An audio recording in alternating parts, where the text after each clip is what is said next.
Yeah, so I am a PhD candidate in Scott Hinch's lab at the University of British Columbia, and my PhD focuses on effectiveness monitoring for small scale barrier remediation, so like culverts, floodgates.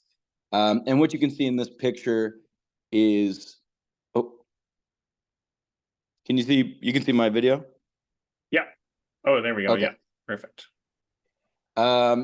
Yeah, so the what you see in this image is two pit antennas that we developed on the front end of a self-regulating floodgate to look at juvenile salmon movement through these gates throughout overwintering when they are most in need of access to this habitat.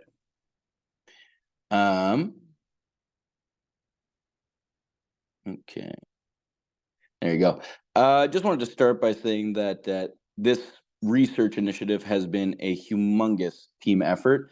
And we were lucky enough to make a lot of amazing collaborative groups through this work, which was led by UBC and Resilient Waters in collaboration with Coquitlam First Nation and funded by the BC SRIF organization, as well as the BC Fish and Wildlife Compensation Program, and then lots of fieldwork assistance from Bailey Environmental and Pearson Ecological, and lots of help promoting the work and the results that we've had through Watershed Watch. And this is just a list of some of the people that have been really critical to this work. So floodgates, I think we all have gotten a good idea of what's going on with floodgates, but basically they kind of come in all shapes and sizes. But the two main ones that we see are top-mounted floodgates and side-mounted floodgates.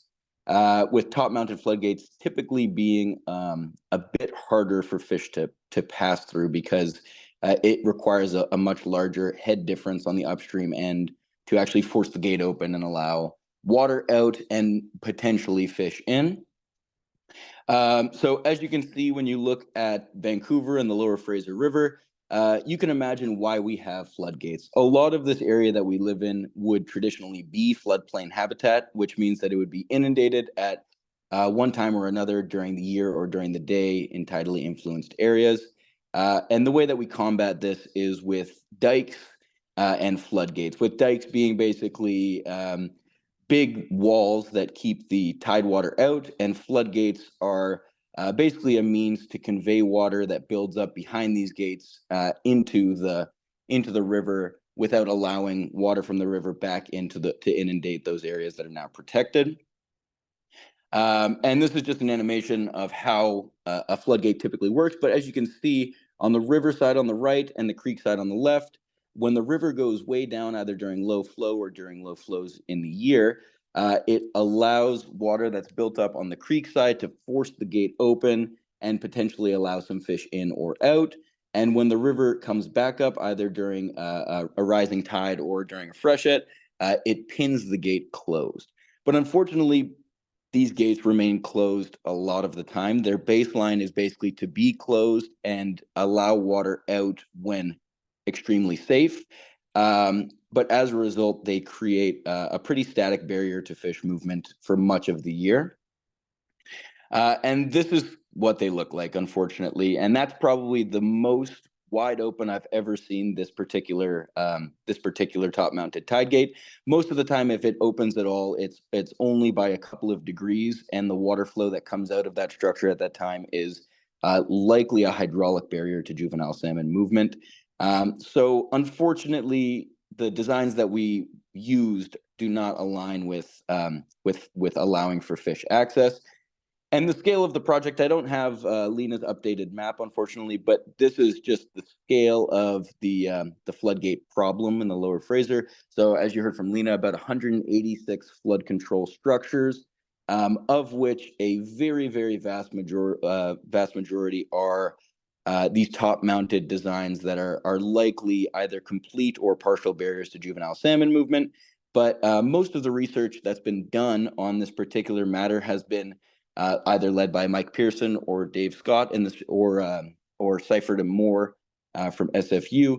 But the main goal is to basically see what the fish communities upstream of these structures are and infer passage rates. But thankfully, what we've been doing is we've been able to actually track these fish through these floodgates to actually see when their approach timing to the structures is, how that influences their passage rates, and how the gate itself is causing a barrier.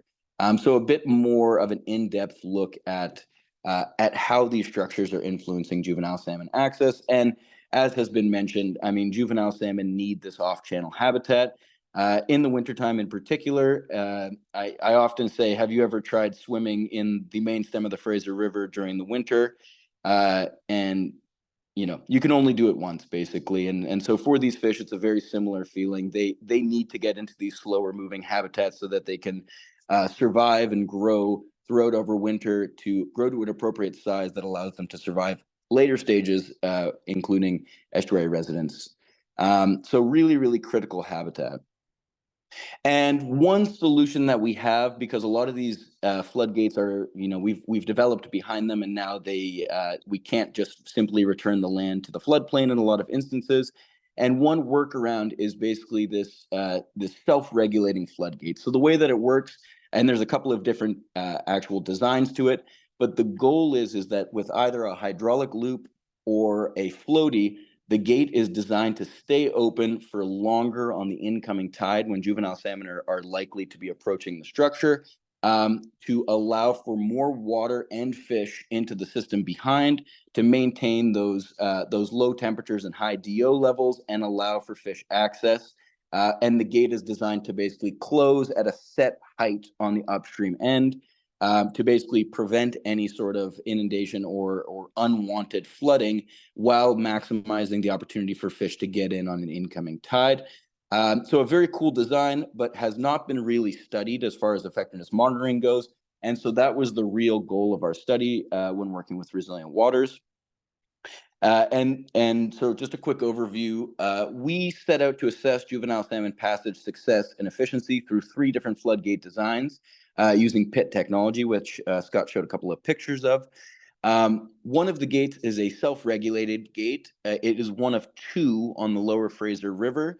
So of the 186 floodgates that we're dealing with, only 2 are of this self-regulated sort of fish-friendly design. We have in the study 1 unremediated top-mounted floodgate, which was constructed over 100 years ago.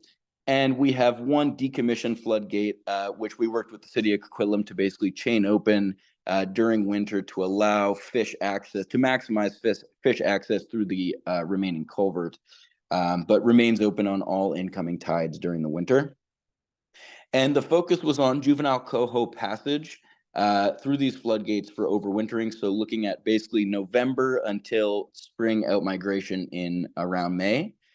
And it's a multiple year before after control impact study. So the design of the study was to not only look at how these gates differ in their fish passage, as well as the particular function of the self-regulating gate. And then in years 2 and 3, which we're coming upon now, the goal was to basically alter the operational regime of the self-regulating gate to see if we could better match fish movements and maximize the benefit of this particular floodgate design in allowing juvenile salmon to access this critical floodplain habitat during overwintering. So a pretty novel study design, and nothing like this had really been done prior to our research initiative. And so just a quick overview of how the study actually works. So this is an overhead view of the self-regulating gate in sort of the center there, and the top-mounted floodgate in our site up to the left.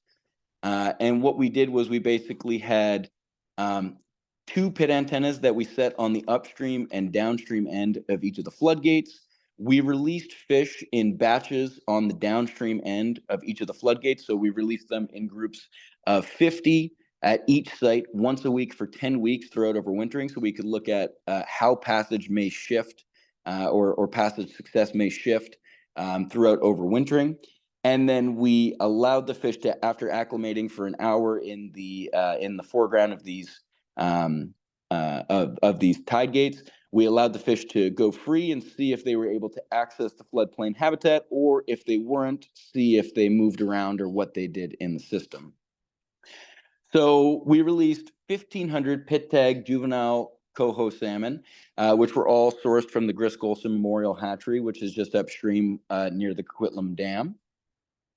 We released 150 fish per week, with 50 fish being released at each of our 3 sites over the course of 10 weeks. And we looked at juvenile coho passage success and movement through these different floodgate designs. And we also collected data on the tidal cycle and the opening and closing of these floodgates to try to better understand how the gate itself is actually influencing fish passage. So a quick overview of the area that we're working in. So we are working in the formerly known as Colony Farm Regional Park on the Lower Coquitlam River. And just to give everybody a perspective on the scale of this issue, I actually went to the aerial photography British Provincial Data Bank. They basically have it at UBC, and you can look at particular areas and see if there was aerial photographs taken. This is the oldest aerial photograph on record of the area that we're currently working on, the Lower Coquitlam River. So you can see the Coquitlam River coming into the Fraser River on the left.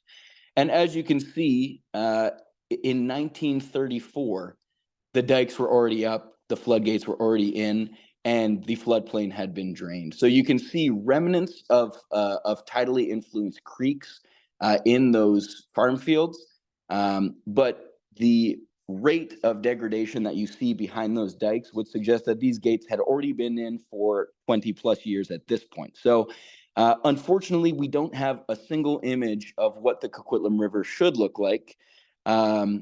But it's a pretty stark reminder of the scale of this issue and the amount of time that we've been having an influence on these floodplains in this system in particular. And on the right, what you can see is actually off to the right, there's a little slough, and that's Reeve Slough. That used to be the main stem of the Coquitlam River before it was redirected with the Coquitlam Dam. So the extent of impact that we've had on systems in the Lower Fraser, but in this system in particular, is extensive and it's long-standing. And my goal, as well as the goal of my co-researchers, is to try to help fish get back into these areas after 100 years plus. So when you look at the specific study area that we're working in, this is where we have our self-regulating floodgate that we're studying, which was designed and installed by KWL and was built by Golden Harvest. Right across the way, we have our top-mounted reference site floodgate, which is representative of many of the floodgates on the Lower Fraser River. And then just upstream about 1 kilometer, we have a side-mounted floodgate that was chained open. So that's our basically our reference site. And so because of the proximity of these sites, we actually get a lot of really interesting data from similar from these sites experiencing similar tidal conditions. And this isn't a tidally influenced part of the Lower Fraser River. So what we, just a couple of highlights, we had 12 antennas set up at the 3 floodgates, and they operated without interruption from November 2022 to May 2023. And we had over 90% detection efficiency over this time, which is extremely high for pit antennas. We had over 800,000 detections at our pit antennas over that time, which represented about 9,000 passage attempts from juvenile salmon, from the 1,500 juvenile salmon we released. And the vast majority of these attempts were unsuccessful, unfortunately. Another highlight, we were actually able to publish a paper in the Journal of Fish Biology, which outlined a novel pit antenna design that we developed for this study, with a basic overview being that we basically created a polarized electromagnetic field so that these antennas could operate well in the electromagnetic stress of all the metal and the swinging metal doors that are associated with these floodgates, which normally can really, really hamper the performance of pit antennas. This is a very cheap and effective means to actually operate these types of antennas for other researchers to run similar projects in areas that are normally quite difficult for pits. So that was a big thumbs up from our researchers to be able to give back to the research community. And so, yeah, this is just a quick overview of how these antennas are actually constructed and what they look like. And this is what they look like when they're actually in the water operating well, which is nice. So to our results, basically at our decommissioned floodgate, what you can see is passage success amongst the months that our research program was running. So November on the left and May during outmigration on the right. And what you see is blue fish are fish that were successfully detected upstream. So all fish were released downstream. The blue fish are the ones that actually made it through the structure. Red ones are fish that approached but were not successful in getting into the floodplain. And what you can see is that at the decommissioned floodgate that was chained open, a vast majority of fish that approached the structure were successful at getting into the floodplain. So with no floodgate, these fish are approaching the gate, and not only approaching, they are moving into the floodplain, which is fantastic.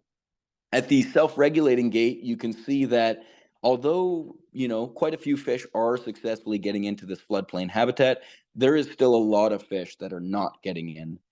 Which sort of aligns with some of the early research that was done by Mike Pearson and Pearson Ecological that found that basically the self-regulating gate is definitely an improvement, but could likely be further improved to allow for maximal entry into the system. And then our top-mounted gate, as you can see, very, very few fish actually successfully made it past the top-mounted floodgate, even though there was quite a bit of approach. Which is once again indicative of a vast majority of the floodgates on the Lower Fraser River. So, unfortunate, but it's good to document these things because this is the first study to actually document the extent at which this top-mounted floodgate is a barrier to fish movement, especially fish that actually approach the structure. And so when you look overall throughout the course of the overwintering, you can see there's a pretty stark difference in passage success rates, and there seems to be room for improvement at the self-regulating gate, but clearly compared to the top-mounted gate that would have been there otherwise, it is a huge improvement to allow for fish movement and access during overwintering. Now, when we look at fish that were successful at getting through these floodgates at each of the three sites, what you're seeing here is a breakdown of basically the upstream passage success. So how many times did the fish have to approach the structure before they successfully got in? And what you can see is that at the top mounted gate, on average, fish had to approach the structure over 20 times to successfully get into the floodplain. So as you can see, there's an average upstream passage success rate that's less than 0.10, which means that it's around 0.05 actually, which means that once again, 20 approaches to the gate to successfully get in, which also shows just how badly these fish want to get into these areas during this time of year, if they're waiting so patiently for the right tidal conditions and floodgate conditions to successfully make it through. At the self-regulating gate, on average, fish, the rate was about 0.10. And we find that fish had to approach the structure about 10 times before successfully getting in. And this compares with the decommissioned floodgates, which show that basically fish had to approach 4 times before successfully getting in. So not only are fish having are fish having an issue getting in to begin with, but the fish that do get in have to really, really work. And that's obviously a lot of energy and a lot of exposure to predation, a lot of time spent in the main stem of the river, which is another part of this research. So basically saying, it's not just about fish getting in, it's about how much energy they have to spend to get past these structures. And it's great that we get to take a look at that with this data. And when we look at the tidal height, so basically we were able to sync all of our detections with the tidal conditions at the time. And as you can see in the red is basically a breakdown of when fish were detected approaching the structure. So what you can see is at the top mounted gate and the self-regulating gate, there's a very specific window in the tidal cycle when fish are approaching the structure. And it's on an incoming tide between tidal height of about 1 to 2 meters in height. And you can see there's a difference at the decommissioned gate. It's because that site is about 1 kilometer further upstream. And so there's a delay in the ideal tidal conditions at which the fish will approach the structure. But you can see the movements are based on tidal conditions. So these fish are riding the tide into the floodplain. And when you look at what the fish that were successful at getting in, so on the left in the red is all fish approaches to the structure, and in the blue on the right is the tidal conditions of successful approaches. So when a fish was able to actually get through the structure. And what you can see is that it's lower tidal conditions than the general fish approach. So basically on the incoming tide, only the fish that show up early before the bulk of other fish are able to catch the floodgate at the right condition where they can actually access, after which when the bulk of fish are coming in, the gates are generally closed. And and this is highly significant just because we had so much data, and it is quite a clear relationship between the top mounted gate and the self-regulating gate are tidally influenced. So the fish passage success is able to be predicted by the tidal height. And then at the decommissioned gate, you can see they're almost exactly identical. So fish, no matter what time of the tidal cycle they approached, they had an equal likelihood of getting through the structure. So you can see it is definitely an influence of the tide gate itself. And looking at that same data, but in a violin plot, so you can see more of a distribution of when these fish are approaching, you can see there is a bulk of fish that approach at a very specific tidal height. And unfortunately, that mismatches with the successful passage. So basically, we're missing most of the fish. Most of the fish, when they're arriving at the floodgate, the gate is already closed, unfortunately, and only the fish that arrive early are able to get through. So the goal of this research is to basically better match these two violin plots. So basically, when a fish arrives, or at the time when most fish are approaching the gate, we want that gate to be open so we can maximize the benefit of this self-regulating floodgate. And moving on to when fish actually made it into the floodplain, we were able to look at basically how long they stayed in there before they moved out. And it's pretty amazing. So on average, fish stayed 63 days in the floodplain, which probably allows for a lot of growth and a lot of increased survival during that time and overwintering. And you can see that there's a difference in the amount of time that fish spent at each of the sites, with the top mounted floodgate showing that fish stayed on average about 30, 40 days. At the self-regulating gate, fish stayed on average about 50 days. And at the decommissioned gate, they stayed on average about 75 days. A few days, 10 days, 20 days in the floodplain can mean a huge difference in growth and survival for these fish. And likely the reason that these fish were moving out earlier at the top mounted gate and the self-regulating gate is because the function of the gate made it so that the upstream conditions were no longer conducive to their survival and growth. So they moved out early from those sites. Whereas at the decommissioned gate, likely the water conditions stayed reasonable and allowed them to stay the entire duration that they would have chosen to in these off-channel habitats. But it's fantastic for me to see that these fish not only made it into the floodplain, but spent that time there to grow and survive. And it just shows the importance of this off-channel habitat for sure. So clear passage issues for juvenile salmon navigating past the unremediated top-mounted gate, and there seems to be improvement that could be made for the self-regulating gate. Passage success data suggests that the self-regulating gate operations should be tweaked to better match the tidal time of approach of these fish. Fish are following the tides into the floodplains, which is unfortunately when these gates are designed to be closing. So it would suggest that the longer we can keep a gate open on an incoming tide, that is how you're going to improve juvenile salmon access into these habitats. And fish are residing upstream of these floodgates for an average of 63 days, which is amazing to see. So there is a lot of time in their juvenile residency that they're spending in these off-channel habitats, which is definitely going to improve their growth and subsequent survival in the estuary and beyond. And then just a quick overview of our last year's data, which is currently in analysis mode. The self-regulating gate was actually raised 5 millimeters with help from KWL and led by Metro Vancouver, who owns the structure. 1,500 juvenile coho released were released over the course of 10 weeks on the downstream end of the floodgates to replicate that first year of the study.